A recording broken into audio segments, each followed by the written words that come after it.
আমরা গত সপ্তাহের তাফসিরের শেষ দিকে শুনেছিলাম যে আল্লাহ রাব্বুল আলামিন যাদেরকে তৌফিক দিয়েছেন আল্লাহ রাস্তায় বেশি করে দান খয়রাত করার জন্যে খালেস নিয়তে এবং কোনো ধরনের রিয়া প্রদর্শনের ইচ্ছা যেন তাদের দান খয়রাতকে কলুষিত না করে, তাদের জন্য কত পুরস্কার আছে, 700 গুণ পর্যন্ত আল্লাহ বাড়িয়ে দিবেন, তার চেয়েও বেশি আল্লাহ তাআলা দিতে পারেন। এখন এই আজকের আয়াতগুলোতেও আল্লাহ তাআলা দান খয়রাত সংক্রান্ত বিষয়ে আমাদেরকে আরও কিছু উৎসাহিত করবেন এবং কিভাবে আমরা আমাদের দান খয়রাত সহ ভালো নেক কাজগুলোকে কিভাবে আমরা নষ্ট হওয়া থেকে রক্ষা করতে পারি। অনেক সময় ভালো আমল নষ্ট হয়ে যায়, কী কারণে তার ইশারা পরবর্তী আয়াতে আছে। প্রথমে তর্জমা শুনি। আল্লাহ তাআলা ইরশাদ করছেন, তোমাদের কেউ কি চায়, কেউ কি এমন চাইতে পারে যে তার সুন্দর একটি বাগান হোক, ফসলের ক্ষেত খামার হোক, যেখানে থাকবে অনেক নাখিল, অনেক খেজুর বাগান, খেজুর গাছ থাকবে, ও আনাব, এবং আঙ্গুরের বাগানগুলো সেখানে থাকবে। আর এত সুন্দর বাগান যে সেখানে তার বাগানের নিচে খালের মতো করে পানি প্রবাহিত হওয়ার মতো ব্যবস্থা আছে, পানি সাপ্লাই করে দেওয়ার সুন্দর রুটগুলো আছে। আর এই কারণে ফিহা মিন কুল্লিস সামারাত, এই বাগানে দুটো ফলের কথা উল্লেখ করা হয়েছে, খেজুর আর আঙ্গুর, কিন্তু এছাড়া রয়েছে মিন কুল্লিস সামারাত, সকল বিভিন্ন রকমের ফল ফলাদি সেখানে পাওয়া যাচ্ছে, উৎপাদন হচ্ছে। এরকম সুন্দর একটা বাগান যার আছে সে কত সৌভাগ্যবান। কিন্তু এমন যদি হয় এই যে এত সুন্দর বাগানটা এত সুন্দর করে সে তৈরি করলো, এত ফল ফলাদি আছে, ও আসাবাহুল কিবার, আর যখন লোকটা বুড়ো হয়ে যায়, এই বাগানের চাষবাস করে করে এখন সে বুড়ো বয়সে চলে এসেছে, ওয়ালাহু যুররিয়াতুন দুআফা, আর বুড়ো বয়সে তার কিছু ছোট বাচ্চা কাচ্চা অথবা নাতি নাতিন তার এই বাগানের উপরে নির্ভর করে সংসার চালানোর জন্য, অনেক তার সংসারের লোকজন রয়েছে যাদের সম্পূর্ণ নির্ভর করছে এই বাগানের প্রোডাকশনের উপরে। হঠাৎ করে যদি এমন হয় ফাআসাবাহা ইসারুন ফীহি নারুন ফাহতারাকাত, এই বাগানের উপরে হঠাৎ করে এক ধরনের তুফান আসলো, ঘূর্ণিঝড় আসলো, অথবা এক ধরনের শক্ত বাতাস তুফানের মতো কিছু ঘটে গেল এবং সেই কারণে বাগানের সমস্ত ফসলগুলো, ফলের গাছগুলো, যা কিছু বাগানের প্রোডাকশন আছে সবগুলো পুড়ে গেল, পুড়ে একদম ছারখার হয়ে গেল। এমন যদি হয়ে যায় তাহলে তার কি দুরবস্থা হবে। কাযালিকা ইউবাইয়িনুল্লাহু লাকুমুল আয়াতি লাআল্লাকুম তাতাফাক্কারুন, এভাবে আল্লাহ তাআলা তোমাদেরকে আয়াতগুলো ভালো করে বয়ান করেন, পরিষ্কার করে এক্সাম্পল সহকারে নিয়ে আসেন, আশা করা যায় তোমরা চিন্তা ভাবনা করবে। এই আয়াতের তাফসির সম্পর্কে এসেছে হাদিসে। ইমাম বুখারী রহমতুল্লাহ আলাইহি সহিহ বুখারীতে উল্লেখ করেছেন, ক্বালা ওমর ইবনে খাত্তাব রাদিয়াল্লাহু আনহু, তিনি একদিন, ওমর ইবনে খাত্তাব একদিন সাহাবীদের একটি সমাবেশে ছিলেন।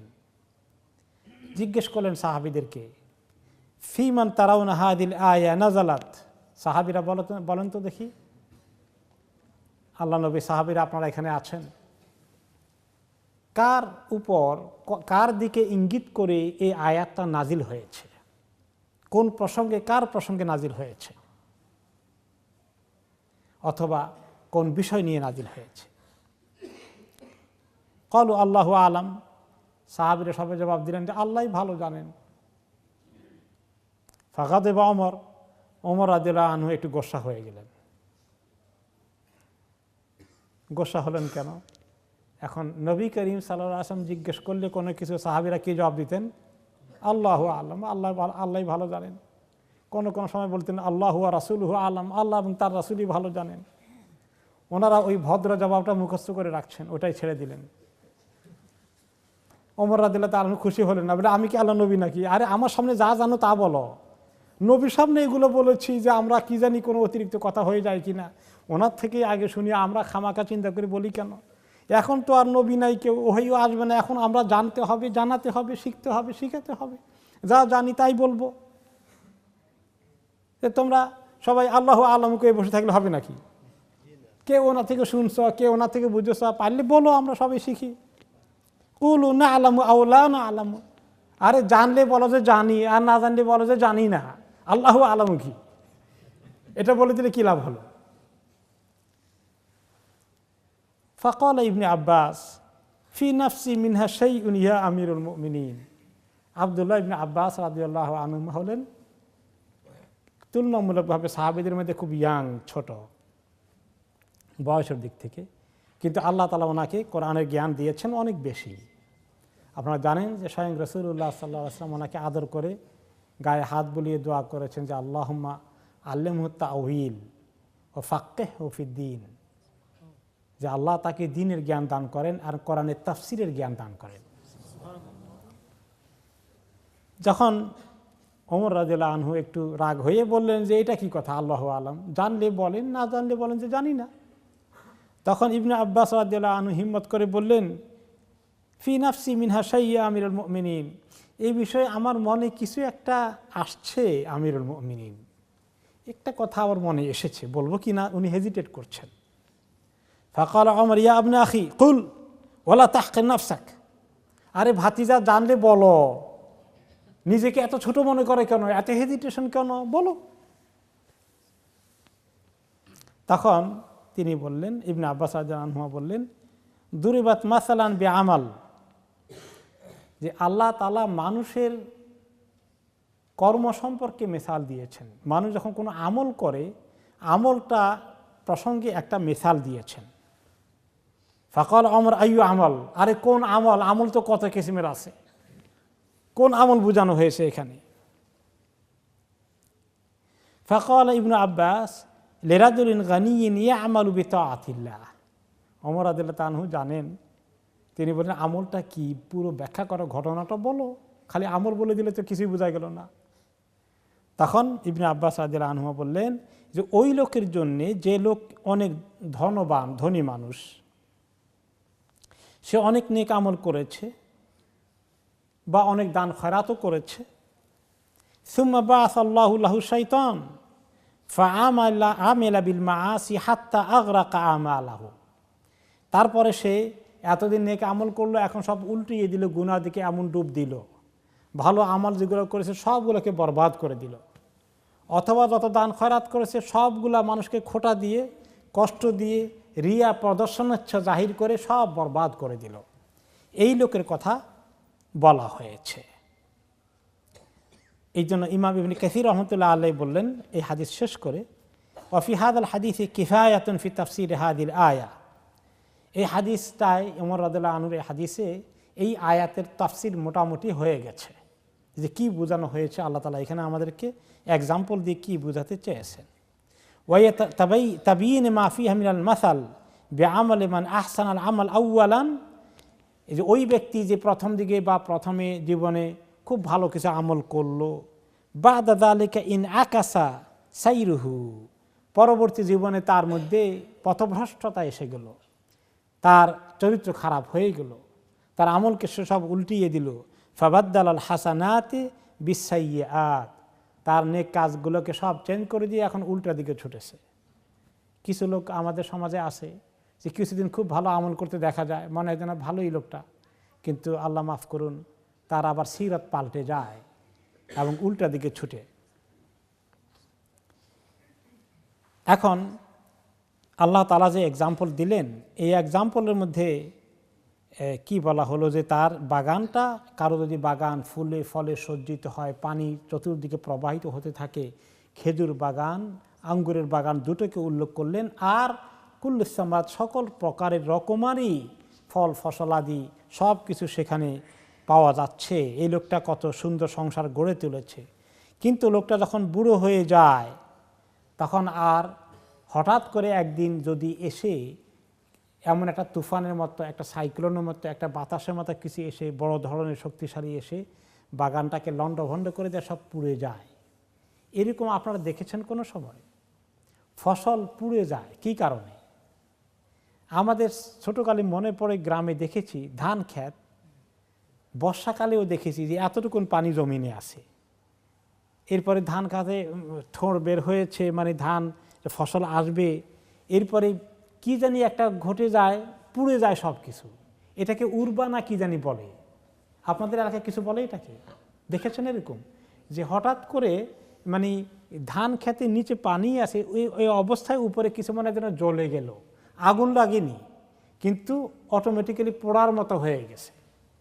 মাঝে মাঝে এরকম কিছু ঘটে, যেমন হঠাৎ করে একটা নারকেল গাছের মাথা মনে যেন জ্বলে গেছে, পুড়ে গেছে।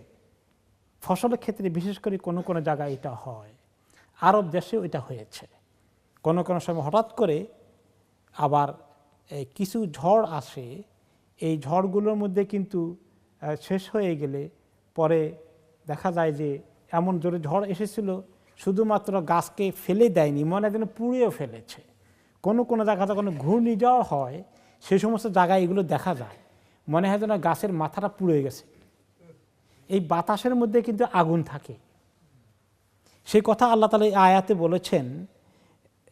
সেটা হচ্ছে ফাআসাবাহা ইসারুন ফিহি নারুন ফাহতারাকাত, এমন ঘূর্ণিঝড়ের মতো আসলো যার মধ্যে মনে হয় যেন আগুন আছে এবং ফসলটা পুড়ে গেল। আমাদের যে আগুন আছে এই আগুন দিয়ে পোড়াটা আমরা বুঝি, আগুন ছাড়াও পুড়ে যায়। আগুন ছাড়া কেমনে পড়ে আপনাদেরকে বলি। 20-25 বছর আগে যখন একবার এরকম ঘূর্ণিঝড় হয়েছিল, একটা দুইটা গ্রামে একেবারে লণ্ডভণ্ড হয়ে গেল। তখন আমি গেলাম দেখতে, দেখি যে বাঁশ গাছের আগার মধ্যে ভাতের পাতিল ওখানে গিয়ে আটকে আছে। হ্যাঁ, তারপরে এরকম গাছকে পেঁচাই পড়া পড়ে সব ফেলে দিয়েছে।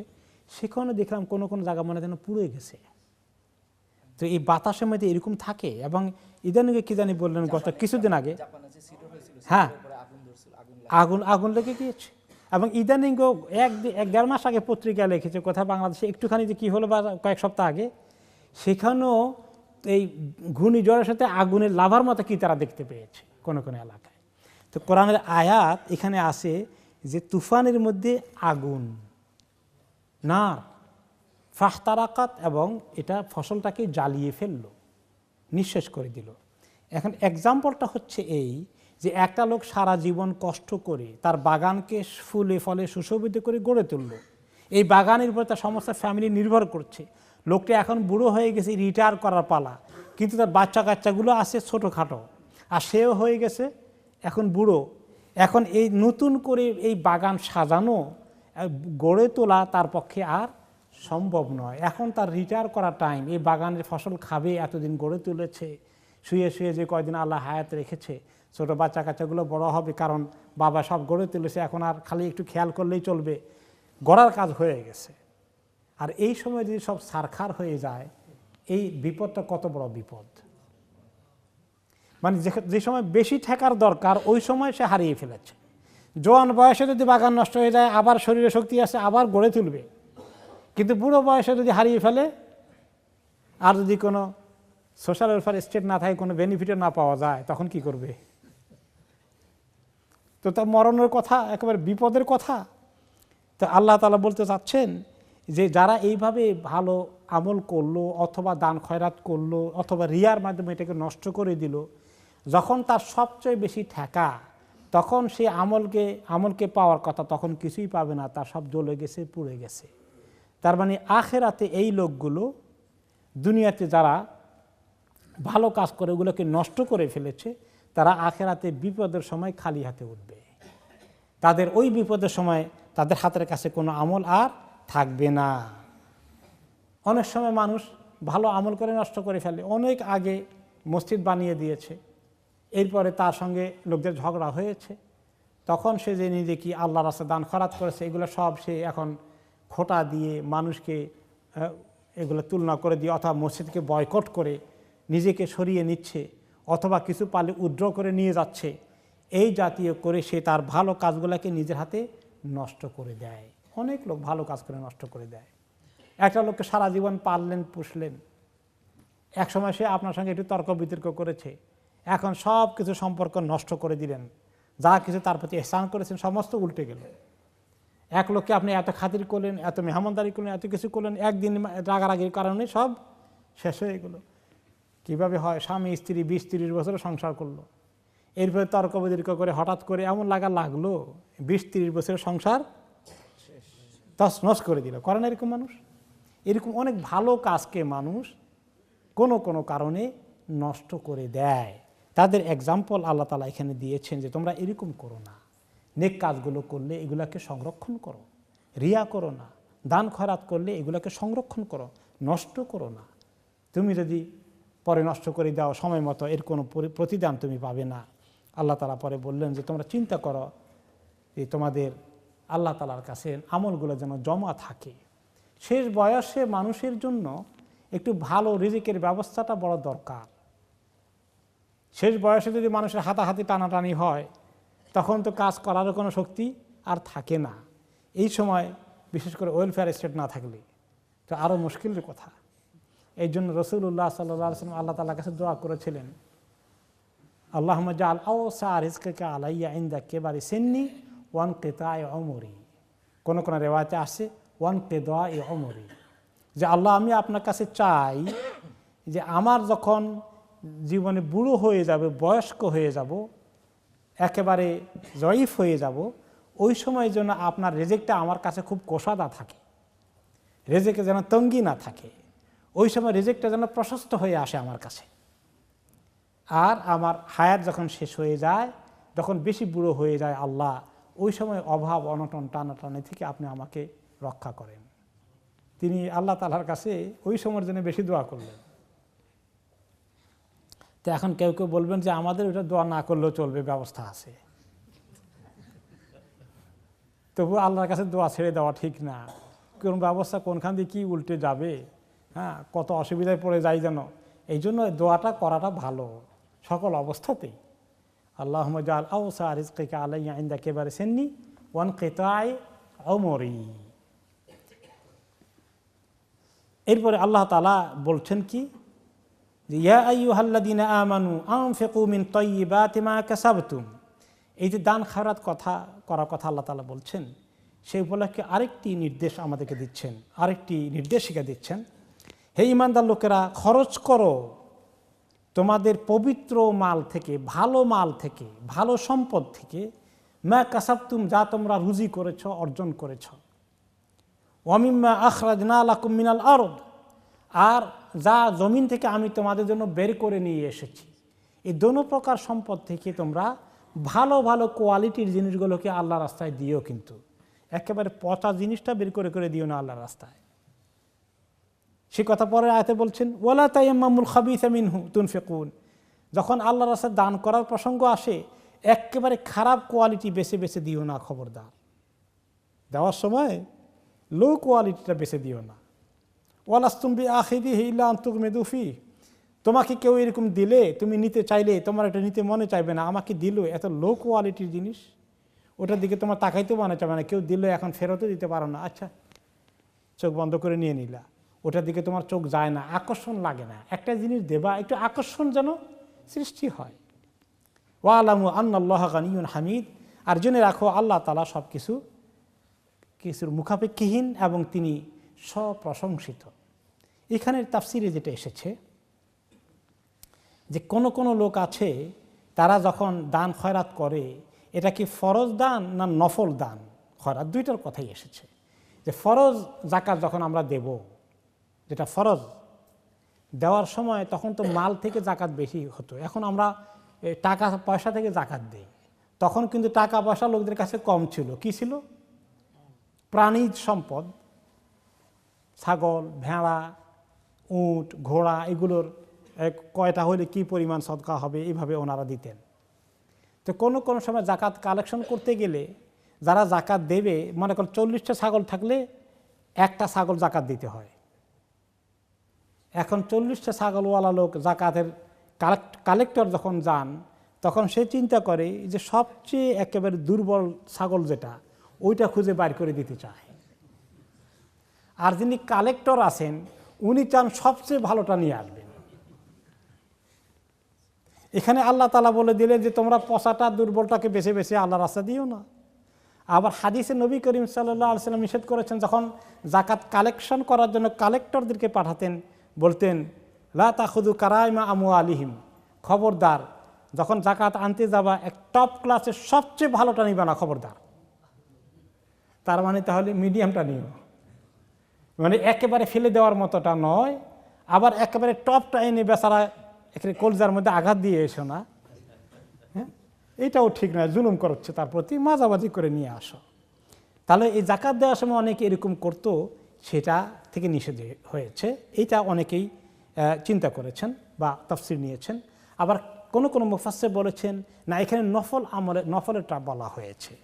যখন মানুষ নফল কোনো দান খয়রাত করে খাবার দাবার ইত্যাদির ক্ষেত্রে, ফকির মিসকিন যখন আসে তখন খাবার দাবার দেওয়ার ক্ষেত্রে ফকিরকে খাবার যখন দেয়, পোলাও কোরমা কি পরিমাণ দেয় মেহমান আসলে, ওগুলা দিবে না ফকিরকে, কোনটা দিবে? পান্তা ভাত আছে কিনা, কালকের তরকারি কোনটা আছে, ওইটা দেবে। ঠিক তেমনি এমনকি চাকর বাকরকে যখন আমাদের দেশে খাদেম খদ্দাম চাকর বাকর রাখে বড় বড় লোকেরা, আমি খবর পেলাম যে কাজের লোকদেরকে এই আজকের খাবার মোটেই দেয় না। এই আজকের গরম গরম ফ্রেশ খাবার যা এসেছে এগুলা খাবে বাড়ির ঘরের যারা মেম্বার আছেন, সদস্য আছেন পরিবারের, তারা খাবে। কাজের লোকেরা খাবে গতকালকের খাবার কি বাকি ছিল ওইটা তারা খাবে আজকে, আজকেরটা খাবে কবে খাবে? আগামীকালকে খাবে। এরকম করছে অনেক, এমন ধনী ধনী লোকেরা এরকম করে। আমি এটা প্র্যাকটিক্যালি দেখার সুযোগ হয় না, কিন্তু কিছু ঘটনা শুনলাম, যারা কাছ থেকে দেখেছে তারা এটা বললো যে কাজের লোকদেরকে কখনোই ফ্রেশ খাবার দেওয়া হয় না, অনেক বড় লোকদের বাসায় পরের দিন তাদেরকে দেওয়া হয়। আজকে তাদের ধনীরা খাওয়ার পরে যদি থাকে বাকি, তাহলে সেটা তারা কালকে খাবে। চিন্তা করেন যে এত মজার মজার খাবার পাকানো হয়েছে, কাজের লোকেরা দেখলো ইলিশ মাছ পাকানো হয়েছে, মেহমান এসেছে পোলাও কোরমা বিরিয়ানি পাকানো হয়েছে, এগুলো তাদেরকে দেওয়া হয় না। এগুলোর ঘ্রাণ তাদের নাকের মধ্যে গিয়ে ঢুকে মগজে চলে গেছে, আর বেচারাদেরকে বঞ্চিত করে তারা খাচ্ছে। তারপরে বললো যে কাজের লোকেরা ডিম নিয়ে আসছে দোকান থেকে, রেলি দুধ নিয়ে আসছে। কয়জন সদস্য আছে আমাদের দেশে এই যে কাজের লোকে ডিম খাওয়াইয়েছে অথবা দুধ খাওয়ায়? তাদের নাম বলেন দেখি। দুধ আনে, দুধ জাল দেয়, একটু দুধের মজা কেমন লাগে, ডিমের মজা কেমন লাগে, খাইতে মনে চায় না? একটু অল্প হলেও দেও। সুবহানাল্লাহ। নবী করিম সাল্লাল্লাহু আলাইহি ওয়াসাল্লাম কি বলেছেন কাজের লোকদের ব্যাপারে? যে দেখো তোমরা যা খাও তাদেরকে তা খেতে দাও। এখন তার অর্থ এই নয় যে আপনি যা খান সমানে ভাগ করে দিতে গেলে হয়তো কুলাবেন না, মেহমান টেমন এসেছে, আর একটু হলেও শরিক করেন, একটু হলেও শরিক করেন। এই জন্য ফকির মিসকিনকে দেওয়ার সময় একেবারেই ফেলে দেওয়ার মতোটা না দিয়ে কিছু কিছু ভালো কোয়ালিটি একটুখানি দেওয়াটাও দরকার। একটা হাদিসে এসেছে যে কোনো কোনো সাহাবি কি করতেন, আসহাবে সুফার সাহাবিরা আছেন, তো তাদের তো সংসার ছিল না, তারা নবী করিম সাল্লাল্লাহু আলাইহি ওয়াসাল্লামের সঙ্গে থাকার জন্য হিজরত করে এসেছেন, বাড়িঘর সংসার এখনও হয়নি, মসজিদের পাশেই তারা থাকতেন, এবং অনেক সাহাবিরা মাঝে মাঝে কিছু খানা আনতেন, নবী করিম সাল্লাল্লাহু আলাইহি ওয়াসাল্লামের কাছে খানা আসতো, তিনি দিতেন বা নিজের ঘর থেকে এনে দিতেন মাঝে মধ্যে। তো কোনো কোনো সাহাবি খেজুরের একটা বাঞ্চ, একটা কি বলে এটাকে, ঝুটা এনে লটকাইয়া রাখতেন। তো এই সমস্ত সাহাবিরা এসে ক্ষুধা লাগলে নিয়ে নিয়ে খেতেন। অনেক সাহাবিরা এরকম করতেন যে বেচারাদের তো কিছু না, রেখে আসি। তো একবার নবী করিম সাল্লাল্লাহু আলাইহি ওয়াসাল্লাম দেখলেন যে এক লোকে এরকম একটা বাঞ্চ লটকাইয়ে রেখেছে, খেজুরগুলো সবগুলো চিটা হয়ে গেছে। চিটা পর্যন্ত ধান চিটা হয় না আমাদের দেশে, খেজুরগুলো চিটা হয়ে গেছে, তার মানে খেজুরের মধ্যে কোনো গোস্ত টোস্ত নাই, একেবারে চিপা হয়ে গেছে, এর ভিতরে কোনো রসকস কিছু নাই, শুকনা, মানে শুটকির মতো আর কি। এটা দেখে নবী করিম সাল্লাল্লাহু আলাইহি ওয়াসাল্লাম মনে খুব খারাপ লাগলো। হ্যাঁ, তো তিনি তখনই আল্লাহ তাআলা এই আয়াত নাযিল করেছেন, কোনো কোনো রিওয়ায়াতে এভাবে এসেছে। ওকে, একটি হাদিসে এসেছে যে কাসবুল মুসলিম লা ইয়াকুনু খাবিসান ওয়ালাকিন লা ইয়াসাদদিকু বিল হাসফি ওয়াদ দিরহামিজ যায়ফি ওয়া মা লা খায়রা ফিহি। মুসলমানের হালাল কামাই কখনো খারাপ না। এখানে যে হাদিসে এসেছে, কোরআনে এসেছে ওয়ালা তাইয়াম্মামুল খাবিসা, যে খবির জিনিস তোমার উপকার থেকে, তোমার তোমার তোমার অর্জন থেকে, তোমার রুজি থেকে খবিসটা নিয়ে দিও না। খবিস মানে কি? খাবিসটা একটা নাপাক, খুব খারাপ, ইভল। কিন্তু এখানে মুফাসসির আব্দুল্লাহ ইবনে মুগাফফাল সাহাবী রাদিয়াল্লাহু আনহু বলেন যে মুসলমানের কামাইকে আল্লাহ তাআলা এখানে খবিজ বলতে চান না, কিন্তু এখানে আল্লাহ তাআলা যেদিকে ইঙ্গিত করেছেন লা ইয়াতাসাদ্দাকু বিল হাসফে, এমন চিটা মার্কা জিনিস দিয়ে যেন সদকা না করে, এটাই আল্লাহ তাআলা ইঙ্গিত করেছেন। ওয়াদ-দিরহামিজ যাইফ ওমা লা খাইরা ফিহি, অথবা এমন দেরহাম যেটা অচল, চলবে না, এরকম পয়সা দেয় যেন না দেয়। আমাদের ভলান্টিয়ার রুমে গেলে এত বড় একটা বয়ম আছে, সেই বয়মের মধ্যে অনেকগুলো কয়েন আছে যেগুলো সবগুলো অচল। তো একদিন আমি দেখে বললাম অচল এগুলো পেলেন কোথায়? বলে যে আমাদের কালেকশনে আসে। যখন মসজিদের কালেকশনের জন্য আমরা জুমার দিনে বাকেট নিয়ে যাই, এরকম অনেক অচল পয়সা আসে মাঝে মধ্যে। তো কোনো এক লোকে চিন্তা করলো যে পয়সাটা যেটা চলবে না, তো ঠিক আছে আল্লাহ রাস্তা দিয়ে দেই। সুবহানাল্লাহ, যেটা চলবে না সেটা মসজিদে দিয়ে দাও। তো এরকম ওয়ালা তাইয়াম্মামুল খাবিসা মিনহু, যে যেটা অচল অথবা একেবারে নিকৃষ্ট মানের, এটা খুঁজে খুঁজে তোমরা দিও না। যে তোমাকে কেউ দিলে তুমি সেটা নেবে না, এমন জিনিস কেন দাও? ওয়ালামু আন্নাল্লাহা গানিয়্যুন হামিদ, জেনে নাও আল্লাহ তাআলা মানুষের মুখাফিক্ষিহীন। আল্লাহর রাস্তায় বা গরিব দুঃখীকেও যখন দাও, সেটা তো আসলে আল্লাহকেই দেওয়া হয়, ঠিক কিনা? আপনি গরিব দুঃখের হাতে দিলে কাকে দিচ্ছেন? আল্লাহকে দিচ্ছেন। সে কথা অন্য হাদিসে আসছে না, যে হাদিসে আল্লাহ তাআলা বলবেন কিয়ামতের দিন ধনী লোককে, এত সম্পদ দিলাম তোমাকে, আমি যে না খেয়ে কষ্ট করছিলাম, তখন আমাকে তো একটু খাওয়াইলে না তুমি? তখন লোকটা কি বলবে? যে আল্লাহ, আপনি খাবার তো কথা না, আপনাকে আপনি তো খাবেনই না, আপনাকে খাবার দেবো কেমনে? তখন তিনি কি বলবেন? গরিব লোকটাকে যদি খাবার দিতে, তাহলে আমাকে খাবার দেওয়ার সওয়াব তুমি পেয়ে যেতে, সে কাজটা হয়ে যেত, তুমি দাওনি। তাহলে গরিবকে দেওয়া মানে কি? আপনি আল্লাহকে দিচ্ছেন, ফি সাবিলিল্লাহ দিচ্ছেন, আল্লাহ রাস্তায় দিচ্ছেন। এই জন্য আমরা এই ক্ষেত্রে কিছু খেয়াল করা দরকার। তবে এটা ঠিক, যেমন আমার পুরনো কাপড়, এটা আমি পরবো না এখন, তাহলে কি গরিবকে না দিয়ে ফেলে দেবো, নষ্ট করে দেব? কোনো গরিবের জন্য তো আমার পুরনো কাপড়টা আমাদের দেশে অনেক বড় একটা নিয়ামত, তাই বলে এটা দেওয়ার ক্ষেত্রে আপত্তি নাই। কিন্তু কোনো কোনো সময় আমরা যেন খাবার দাবার এগুলোর ক্ষেত্রে বিশেষ করে একেবারে পচা খাবারটা তাদেরকে দেব, আর ভালোগুলো আমরা খাবো। ওরা আমাদের বাড়িতে এসে গোশত পাক করলে তো আরেক বাড়ি থেকেও টের পাওয়া যায়। জিয়াফত হলে, মেহমানদারি হলে বাড়ির সামনে দিয়ে গেলেও মোহময় হয়ে যায় দুনিয়া সুগন্ধে। আর তাকে যদি আপনি এরকম একটু পান্তা ভাত দিয়ে বিদায় করে দেন আর সব কিছু নিজের জন্য রেখে দিলেন, এটা আল্লাহ তাআলার কাছে, আল্লাহ তাআলা দেখেন না এগুলো?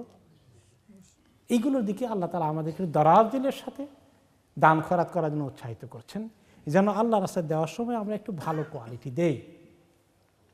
এই জন্য যারা সত্যিকার দিনদার, তারা মনে করে যেটা দেব আল্লাহর কাছে দিচ্ছি, ভালোটা দেওয়া দরকার। সুবহানাল্লাহ, ভালোটা দেওয়া দরকার, বেশি করে দেওয়া দরকার।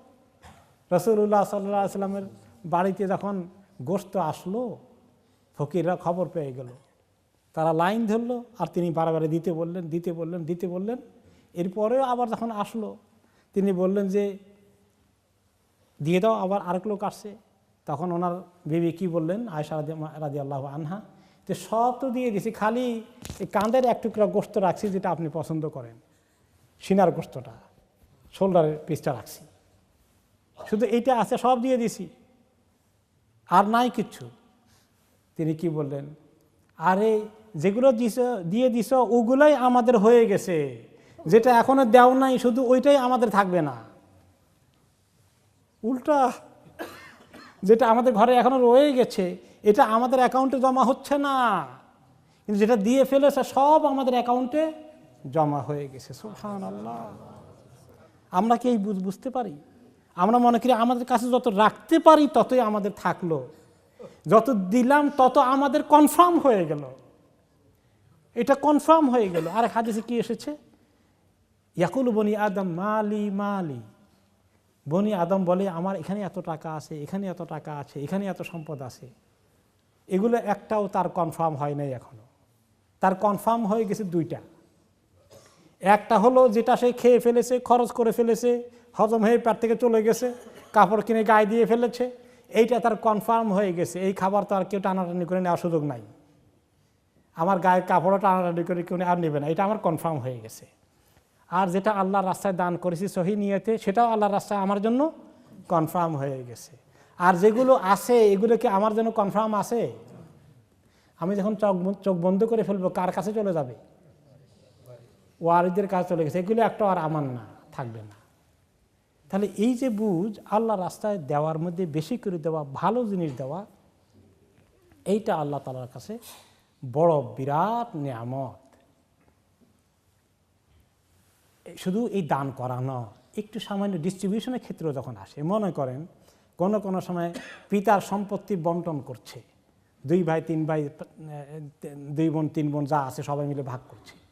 ভাগ করার সময় এখন চিন্তা করে লোকেরা ভালো টুকরাটা কোনটা, ওইটা আমার চাই। এটা নিয়ে ভাই বোনে দরবার কারবার হয় নাকি হয় না? দেখো ভালো টুকরা নিয়ে গেছে, আমাকে পচাটা দিছে, সামনেটা সে নিয়েছে, পেছনেটা আমাকে দিছে।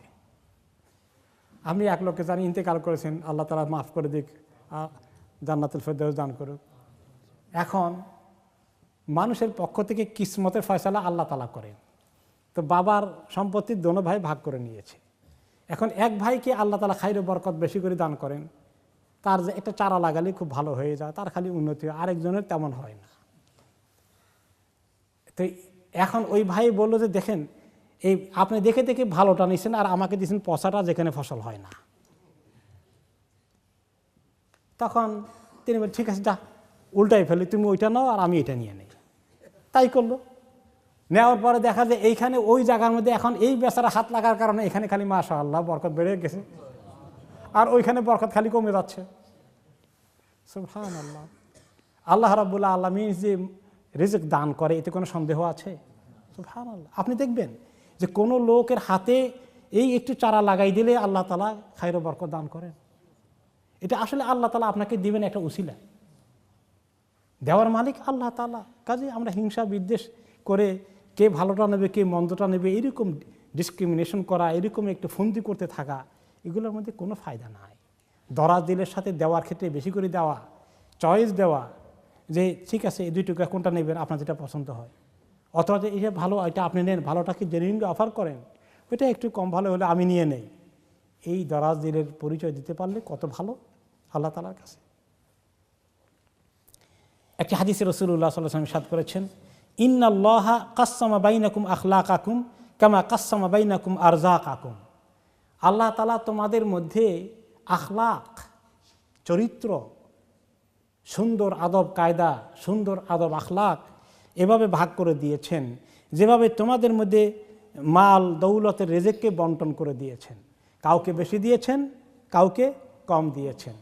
আমাদের যাদেরকে আল্লাহ পছন্দ করেছেন, সুন্দর আদব কায়দা আখলাক, চরিত্রের মধ্যে সুন্দর মহৎ গুণগুলো দিয়েছেন।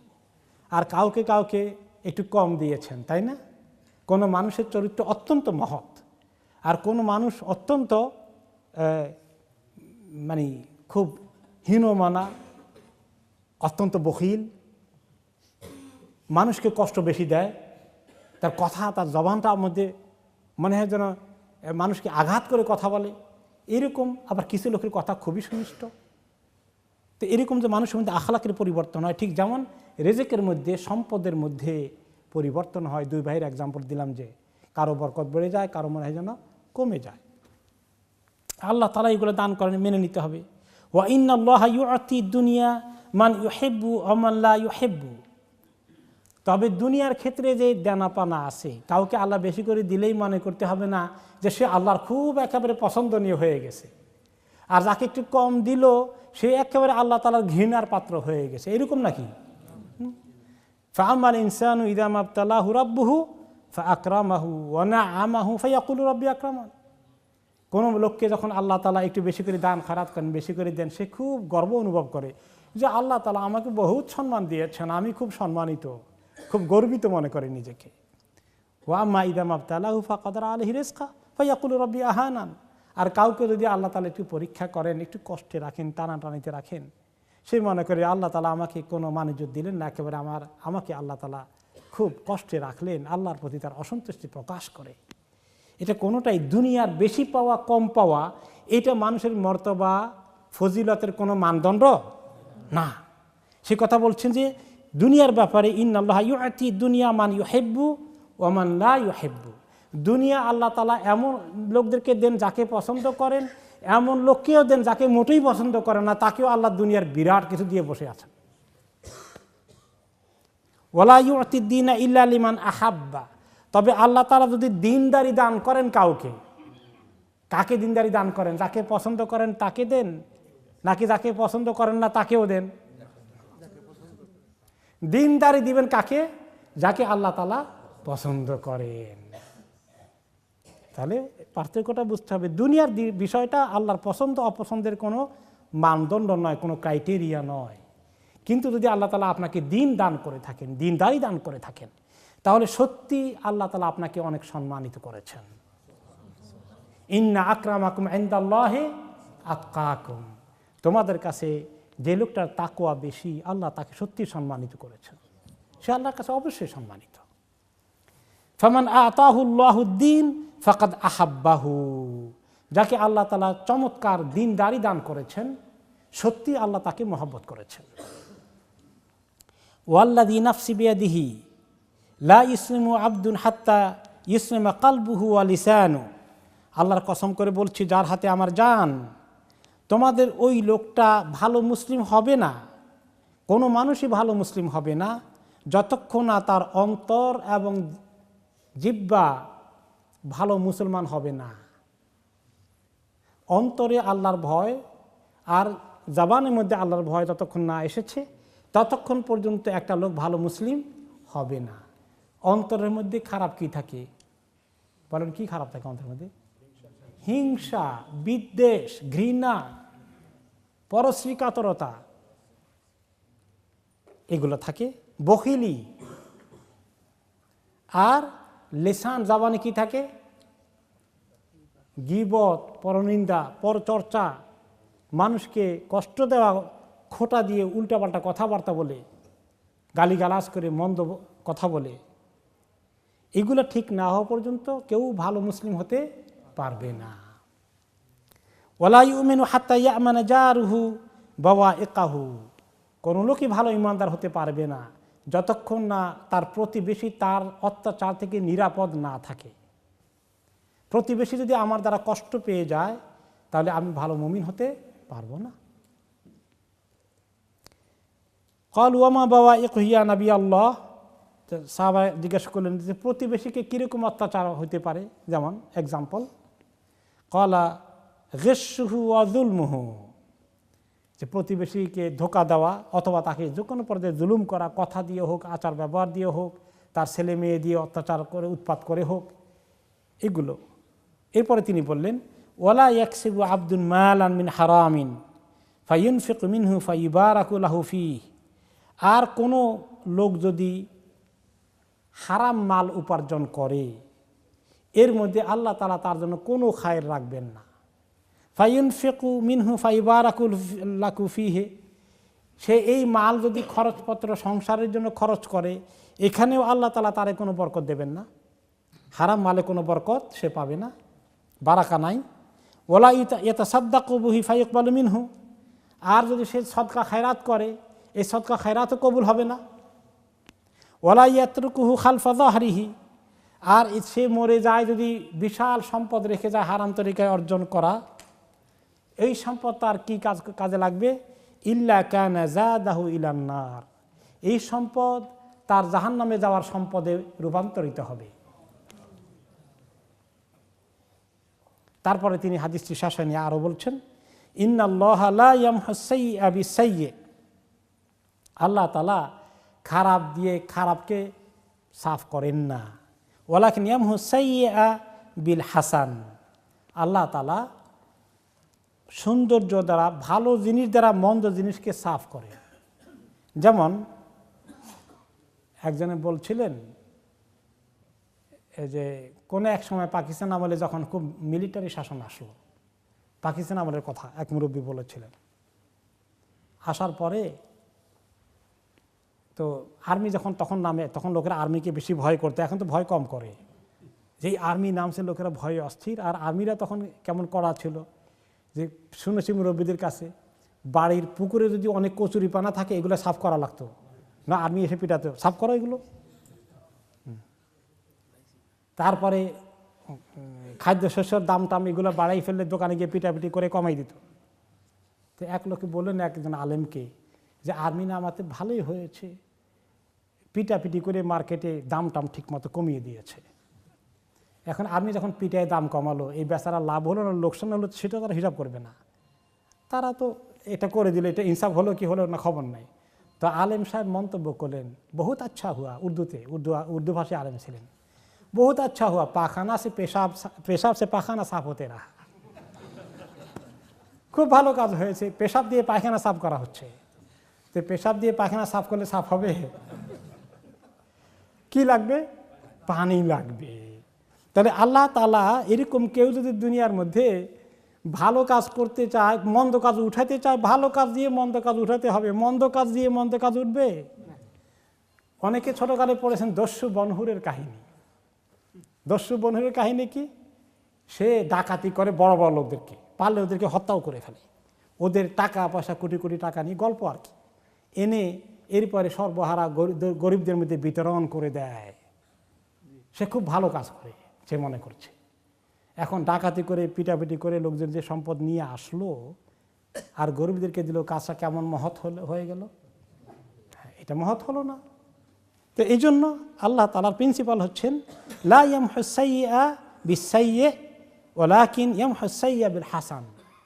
এই এখানে একটা প্রিন্সিপাল পাওয়া গেল যে দুনিয়ার মধ্যে কোনো ভালো কাজ, কোনো কিছু সংশোধন করতে হলে সেটা ভালো তরিকায় হওয়া লাগবে, ইসলামিক প্রিন্সিপাল সেখানে অ্যাপ্লাই করতে হবে। জুলুমের তরিকায় করা যাবে না। আরেকজনের সম্পত্তি কেড়ে নিয়ে আপনি গরিবদেরকে দিয়ে দিলেন, তা হলো না। ওকে, তারপরে তিনি বললেন ইন্নাল খাবিস লা ইয়ামহুল খাবিস, খবিস জিনিস কখনো খবিসকে দূর করে না। এখন আপনি হারাম তরিকায় উপার্জন করে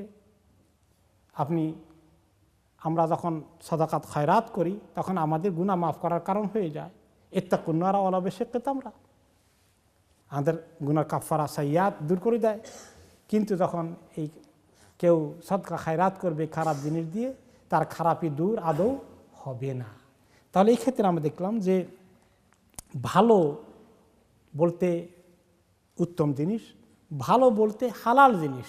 অনেকটা হাদিসে এসেছে ইন্নাল্লাহা তাইয়্যিবুন ওয়া লা ইয়াকবালু ইল্লা তাইয়্যিব। আল্লাহ তাআলা ভালো, উত্তম এবং পবিত্র, তিনি উত্তম এবং পবিত্র জিনিস ছাড়া গ্রহণ করেন না। এখন কেউ যদি চুরি করে এনে দান করে, এই দানকে আল্লাহ কবুল করবেন না। আবার কেউ যদি একটু আগে যেটা বলেছিলাম একেবারে পচা, যেটা খেলে পেটে অসুখ হবে, এরকম খাবার কাউকে দেয়, তাহলে এরকম জিনিস দান করে, কোনো সময় আপনি আশ্চর্য হয়ে যাবেন, মানুষ আপনাকে কিছু গিফট দিল, গিফটের শেষ পর্যন্ত দেখা যায় ডাস্টবিনে ফেলতে হয়। এরকম মাঝে মধ্যে হয়ে যায়। দেওয়ার ক্ষেত্রে ভালো জিনিস দেওয়া ইসলাম এত উৎসাহিত করেছে, কোনো খারাপ জিনিস যেন না দেয় মানুষ দেওয়ার ক্ষেত্রে একটা লোকে যেন সুন্দর করে নেয়, আগ্রহ করে নেয়, হাদিয়ে দেওয়ার ক্ষেত্রে এরকমই হওয়া উচিত। এরপরে আল্লাহ তাআলা বলছেন যে দান খয়রাত যে মানুষ করে না, বখিলি করে, আর দিতে গেলে একেবারে চিটা মার্কা জিনিসটা দেয়। কেন দেয়? তার বখিলি কেন আসে? তাকে আরেকজনে ওয়াসওয়াসা দেয়, তার নাম কি? হ্যাঁ, এই শয়তানের সার্ভিস সম্পর্কে আল্লাহ তাআলা এখন বলছেন আশ-শাইতানু ইয়াইদুকুমুল ফাকরা ওয়া ইয়া'মুরুকুম বিল ফাহশা ওয়াল্লাহু ইয়াইদুকুম মাগফিরাতাম মিনহু ওয়া ফাদলা ওয়াল্লাহু ওয়াসিউন আলিম। শয়তান তোমাদেরকে সব সময় ওয়াদা করে বা সব সময় খবর দেয়, ওয়াসওয়াসা দেয়, বলে খবরদার দান খয়রাত বেশি করো না, তোমার সম্পদ কমে যাবে, তুমি ফতুর হয়ে যাবে এভাবে দিতে থাকলে। কোন সময় তোমাদের সম্পদের টানাটানি হচ্ছে, খালি জমা করে রাখো, খালি জমা করে রাখো। ওয়া ইয়া'মুরুকুম বিল ফাহশা, আর ফাহশা কাজের হুকুম করে। কোন তাফসীরে এসেছে এখানে ফাহশা মানে হচ্ছে বখিল, বখিলিকে আল্লাহ তাআলা ফাহশা বুঝিয়েছে। আবার কোন তাফসীরে এসেছে যে না, তাদেরকে ভালো কাজে দান করতে বলে না। বড়লোকদের টাকা ভালো কাজে, নেক কাজে, যাকাত সাদাকাতের কাজে খরচ হয় না। বড়লোকদের টাকা কোন কাজে খরচ হয়? অশ্লীলতার পার্টির মধ্যে। বিশাল বিশাল রাতের বেলা যে পার্টিগুলো করে সেখানে তারা অনেক পয়সা খরচ করে, ফাহেসা কাজে খরচ করে। ভালো কাজে আল্লাহ তাদের কিসমতে রাখেনি। শয়তান ওখানে তাদের টাকা আটকায় না, আরে খরচ করো না, কমে যাবে কমে যাবে, সেখানে বলে না, সেখানে বলে বেশি করে খরচ করো। ওয়ায়ামুরুকুম বিল ফাহশা, তোমাদেরকে খুব উৎসাহিত করে যে এই কাজে বেশি খরচ করো, বন্ধু বান্ধবকে দাওয়াত দাও, হ্যাঁ, ইন্টারকন্টিনেন্টালে পার্টি করো, 31 নাইট ডিসেম্বরে পালন করবো কোথায়, এরকম বুকিং করে থাকো, ওখানে বহু টাকা খরচ করো। বড় লোকরা খরচ করে কোন জায়গায়? এই সমস্ত ফাহেসা কাজে। কিন্তু শয়তান যখন তাদের কাছে চাওয়া হয় যে আল্লাহ রাস্তায় দান করেন, মসজিদে দান করেন, গরিব মিসকিন, তখন তাদের দরজায় কুঠারা কথা, মানে মাথা থেকে আর্তনাদ করে বলে যে বিপদে পড়ে গেছে, একটু দেন, সেখানে তাদের পকেট থেকে খরচ হয় না। এরকম এক্সাম্পল আপনি বহু দেখবেন। ধনিকদের বিরাট সংখ্যক লোক এই প্রকৃতির, এই নেচারে।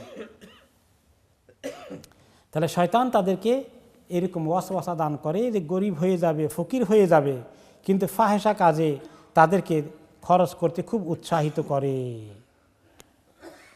এখন এই শয়তানের কিছু রোল নিশ্চয়ই এখানে আছে, উৎসাহিত করা। এটা আমাদের জন্য একটা আশঙ্কার কারণ। তো আল্লাহ তাআলা একলা আমাদেরকে শুধু শয়তানের হাতে ছেড়ে দেননি, আবার এটাকে কাউন্টার করার জন্য, ব্যালেন্স করার জন্য, পরীক্ষায় যেন পাশ করতে পারি, এই জন্য আল্লাহ তাআলা শয়তানের পাশাপাশি আমাদেরকে হেল্প করতে আরেক জাত পাঠিয়েছেন। তারা কে? ফেরেশতাদেরকে পাঠিয়েছেন। তারা আমাদেরকে মাঝে মধ্যে উৎসাহিত করেন। সেই কথা অন্য হাদিসে এসেছে, ইন্না লিশ-শাইতানি লাম্মাতুন বিবনি আদম ওয়ালিল মালাকি লাম্মাতুন। লাম্মা মানে হলো টাচ, একটা ধাক্কা দেওয়া বা একটা টাচ করা বা একটা মনের ভিতরে একটা কিছু ঢুকিয়ে দেওয়া। যে বনি আদমের পরীক্ষা হচ্ছে মাঝে মধ্যে শয়তান তাকে এরকম পুশ করে, আবার মাঝে মধ্যে ফেরেশতা তাকে পুশ করে। ওকে, যখন ফেরেশতা ওয়ায়ামুরকুম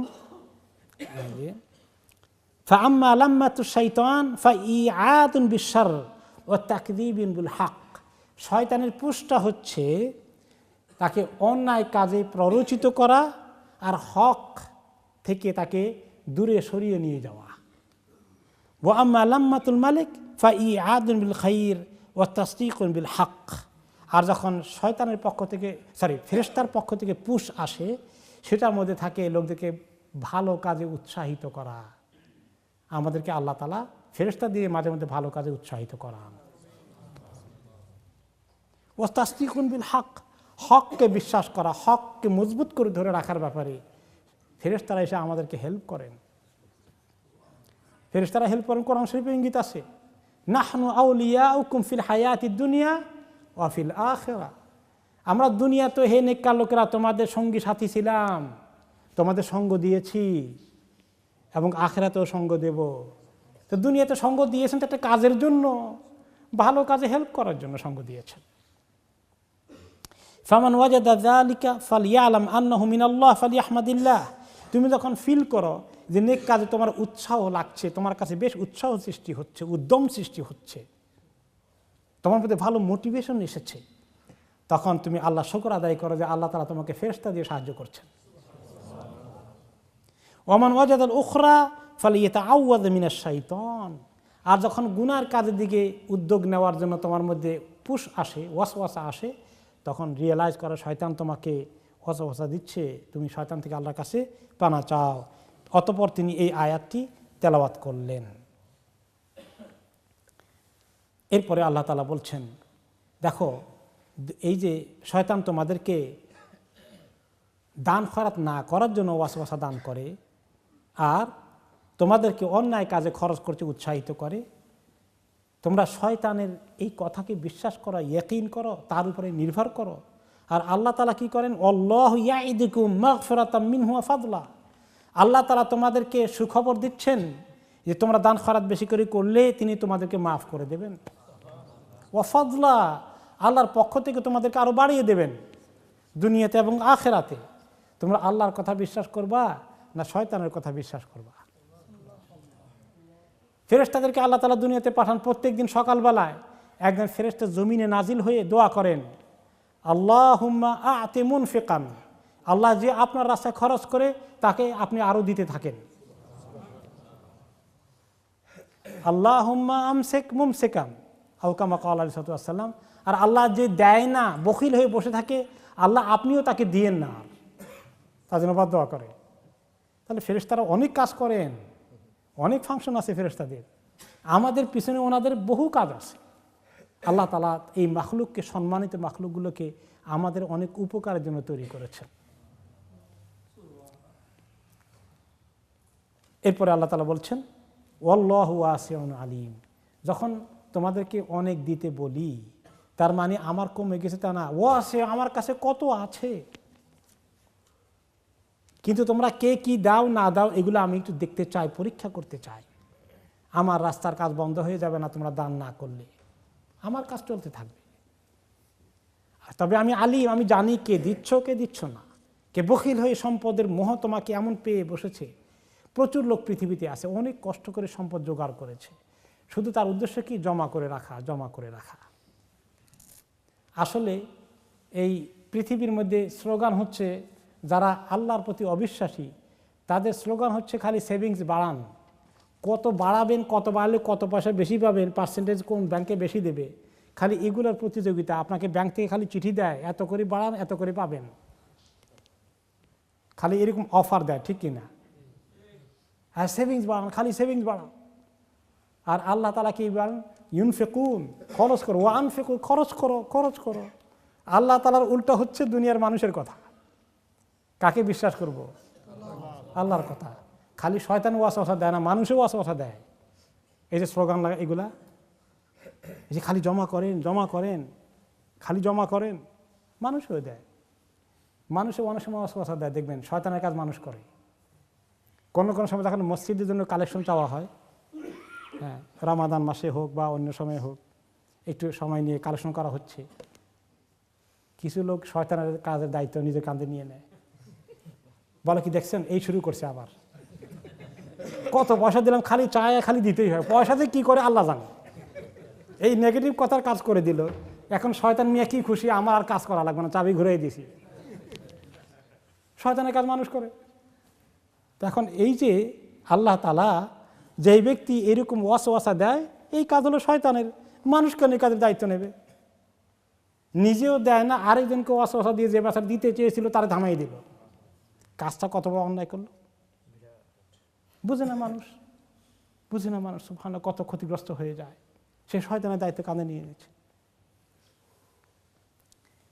এরপরে আল্লাহ তাআলা, আমরা শেষ করবো পরে আয়াতটা দিয়েই, ইউতিল হিকমাতা মান ইয়াশা ওয়া মান ইউতাল হিকমাতা ফাকাদ উতিয়া খায়রান কাসীরা ওয়া মা ইয়াযাক্কারু ইল্লা উলুল আলবাব। যে আল্লাহ তাআলা হিকমত যাকে চান তাকেই দান করেন, আর যাকে আল্লাহ তাআলা এরকম হিকমত দান করেন তাকে দেন খায়রান কাসীরান, তাকে আল্লাহ তাআলা অনেক কল্যাণ দান করেছেন। ওয়া মা ইয়াযাক্কারু ইল্লা উলুল আলবাব, শুধুমাত্র জ্ঞানী লোকগুলোই শিক্ষা গ্রহণ করে থাকে। এখন এখানে আল্লাহ তাআলা হিকমত দান করে, যাকে দান করেন। হিকমত কি জিনিস? বাংলায় তরজমা করা হয় হিকমতের মানে হচ্ছে বুদ্ধিমত্তা, কিন্তু হিকমতের অনেকগুলো অর্থ কোরআন এবং হাদিসে তাফসিরে এসেছে। ইবনে আব্বাস রাদিয়াল্লাহু আনহুমা হিকমতের অর্থ করেছেন, হিকমা অর্থ হচ্ছে আল মারিফাতু বিল কোরআন নাসিখিহি ওয়া মানসুখিহি ওয়া মুহকামিহি ওয়া মুতাশাবিহি ওয়া মুকাদ্দিমিহি ওয়া মুআখিরিহি ওয়া হালালিহি ওয়া হারামিহি ওয়া আমসালিহি। কোরআন শরীফের মধ্যে নাসিখ মানসুখ আছে। নাসিখ মানসুখের কথা বলছিলাম নাকি কত কিছুদিন আগে? হ্যাঁ, কোরআনের আয়াতগুলো সম্পর্কে তাফসিরের ধারণা থাকা, এরপরে হালাল হারাম শরীয়তের বিধানগুলো জানা, কোরআনে যে সমস্ত এক্সাম্পলগুলো দিয়ে আল্লাহ তাআলা বুঝিয়ে দিয়েছেন এগুলোকে ঠিকমতো বোঝা, এই জ্ঞানটা হচ্ছে হিকমত।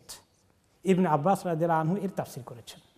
মুজাহিদ রহমতুল্লাহ আলাইহি আরেকজন মুফাসসির, তিনি বলেছেন এখানে হিকমত বলতে লাইসাত বিন নুবুওয়া, হিকমত কোনো কোনো আয়াতে নবুয়তের অর্থে এসেছে, কিন্তু এখানে নবুয়ত নয়। ওয়ালাকিন্নাহু ইলমু ওয়াল ফিকহু ওয়াল কোরআন, শরীয়তের ইলম, ফিকহের জ্ঞান, কোরআনের জ্ঞান আয়ত্ত করা হচ্ছে হিকমত।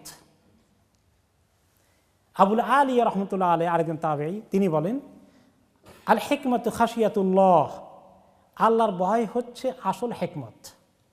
আল্লাহর ভয় দিলে পাওয়া হচ্ছে আসল হিকমত। আর হিকমতের আমাদের কাছে একটাই অর্থ শুধু হলো বুদ্ধিমত্তা, কিন্তু বড় বড় ইসলামিক মনীষীদের কাছে হিকমতের কতগুলো অর্থ দেখতে পেয়েছেন।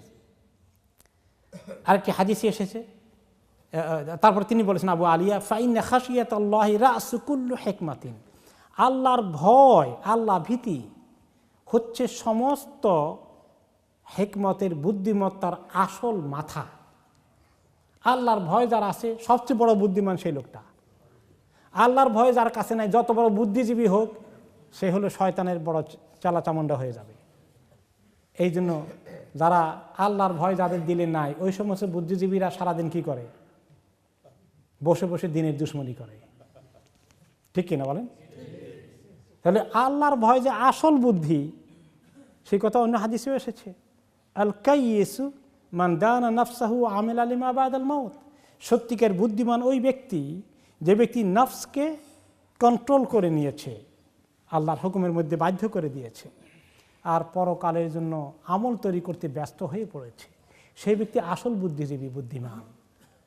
বাকিরা যতই বুদ্ধিমান মনে করুক, তারা শয়তানের তরিকায়, শয়তানের কর্মসূচি বাস্তবায়নের জন্য সারাদিন কলম, বুদ্ধি, মিডিয়াকে ব্যবহার করে যাচ্ছে। এরপরে ইমাম ইবনে কাসির রহমতুল্লাহ আলাইহি বলেন ফাল হিকমাতু আল ফিকহু ফি দীনিল্লাহ। অনেক মুফাসসির বলেছেন আল্লাহর দ্বীনকে বুঝতে পারাটা আসল হিকমত। ওয়া সহিহ আনাল হিকমাতা লা তাখতাসু বিন নুবুওয়া বাল হিয়া আআম্মু মিনহা ওয়া আলাহা নুবুওয়া। ইমাম ইবনে কাসির বলছেন হিকমা শুধু নবুয়ত নয়, নবুয়তও এর ভিতরে আছে, নবুয়তের বাইরেও আছে। নবীদেরকে আল্লাহ যখন নবুয়ত দেন, এটা তাদের জন্য সবচেয়ে বড় হিকমত। আর যারা নবীদের অনুসারী, ওয়ালাকিন লি আতবাইল আম্বিয়া হাজ্জুন মিনাল খাইর আলা সাবিল ইত্তাবা, নবীদেরকে যারা, নবীদের পদাঙ্ক যারা অনুসরণ করেন, নবীদেরকে পদে পদে যারা মানেন, নবীদের সুন্নতকে যারা ফলো করে যান, আল্লাহ তাআলা তাদেরকেও হিকমত দিয়ে ধন্য করেন। নবীরা পায় সবচেয়ে বড় হিকমত নবুয়ত। আর নবীদের রাস্তায় যারা চলবেন, নবীদের শরীয়ত অনুযায়ী যারা জীবনকে পরিচালনা করবেন, মানুষকে ডাকবেন, তারাও হিকমতের অধিকারী হয়ে যায়। তাহলে আসল হিকমত হচ্ছে আল্লাহ তাআলার ভয় এবং শরীয়তের পূর্ণাঙ্গ অনুসরণ। অনেক সময় মানুষকে পাওয়া যায় যে হিকমত মানে হচ্ছে হিকমত খোঁজে কীভাবে এই সুন্নতকে আমল না করে বাঁচতে পারে, অনেক বুদ্ধি চর্চা করে কিভাবে বিভিন্ন ব্যাখ্যা করে আরেকটা মতামত নিয়ে কিভাবে এই হাদিসকে সরিয়ে দিয়ে কোনো রকমে অন্য তরিকায় যাওয়া যায়, এটাকে হিকমত মনে করে। এই জন্য হিকমতে শুধু একটাই আমরা তর্জমা শিখেছি, বুদ্ধিমত্তা, টেকনিক, বাস, শেষ, আর কিছু দরকার নেই। এটা একটা বড় দুর্বলতা আমাদের আন্ডারস্ট্যান্ডিংয়ের মধ্যে। আল্লাহ তাআলা এই পরে বললেন যে এইরকম হিকমত আল্লাহ তাআলা কি সবাইকে দেন? আল্লাহ সবাইকে দেন না। দ্বীনের জ্ঞান, আল্লাহর ভয়, নবীদের তরিকায় চলার মতো শক্তি, সাহস, কনফিডেন্স, সিরিয়াসনেস, ইউতিল হিকমাতা মান ইয়াশা, যাকে আল্লাহ তাআলা পছন্দ করেন, বাছাই করা লোকগুলোকে আল্লাহ তাআলা দান করেন। সবাই পায় না। আর যাকে আল্লাহ তাআলা এটা দান করেন, তাকে আল্লাহ অনেক বেশি কল্যাণ দিয়েছেন। তার ডিগ্রি কম হতে পারে, তার টাকা পয়সা কম হতে পারে, কিন্তু তাকে যদি আল্লাহর ভয় দিয়ে থাকেন, কোরআন হাদিসের জ্ঞান দেন, আমল দেন, হালাল হারামের ব্যাপারে সিরিয়াসনেস দান করেন, তাহলে আল্লাহ তাআলা তাকে খাইরান কাসীরান দিয়েছেন, অনেক কল্যাণ দিয়ে তাকে মালামাল করে দিয়েছেন। ওমা ইয়াযাক্কারু ইল্লা উলুল আলবাব। এই জিনিসটা বুঝতেও পারে না সত্যিকার জ্ঞানী লোকেরা ছাড়া। বাকিরা এখানে বলে যে এই লোক তো আল্লাহওয়ালা হয়ে গেছে, পয়সা তো কিছু নাই, লাভ কি তার পেছনে গিয়ে, তাই না? আমাদের দেশে এরকমই কারবার মানুষের। কার পেছনে ছুটে? যার জৌলুস বেশি তার পেছনে ছুটে। যখন ইলেকশনের মধ্যে দাঁড়াবে মানুষ, কে ভালো নামাজি এইটা দেখে ভোট দেয়, কোনটা থেকে ভোট দেয়? কিছু কিছু লোক এমন বোকা আমাদের সমাজে আছে, বলে যে উনি তো সুফি সাহেব, তারে ভোট দিয়ে কোনো লাভ নাই, নিজেও খাইতে পারবেন না, আমাদেরকেও খাওয়াইতে পারবেন না। ওই বেটা বহুত বুদ্ধিমান আছে, সে যেমন নিজে খায় তেমন সে খাওয়াবেও আমাদেরকে। আর এই জন্য বড় ধোকা খাইয়ে বসে আছে আমাদের জাতি। তো হিকমত নাই, দিনের জ্ঞান নাই, আল্লাহর ভয় নাই, মানুষ এভাবে প্রতারিত হতে থাকে, ধোকায় পড়ে যায়। আল্লাহ তাআলা আমাদেরকে, আল্লাহ তাআলা সঠিক যে হিকমত তিনি পছন্দ করে করে বাছাই করা লোকদেরকে দান করেন, আল্লাহ তাআলা যেন সেই হিকমত আমাদেরকে দান করেন। আল্লাহুম্মা আতিনাল হিকমাতা ফামান উতিয়াল হিকমাত ফাকাদ উতিয়া খাইরান কাসীরা। সুবহানাকাল্লাহুম্মা ওয়া বিহামদিকা আশহাদু আল্লা ইলাহা ইল্লা আনতা আস্তাগফিরুকা ওয়া আতুবু ইলাইক।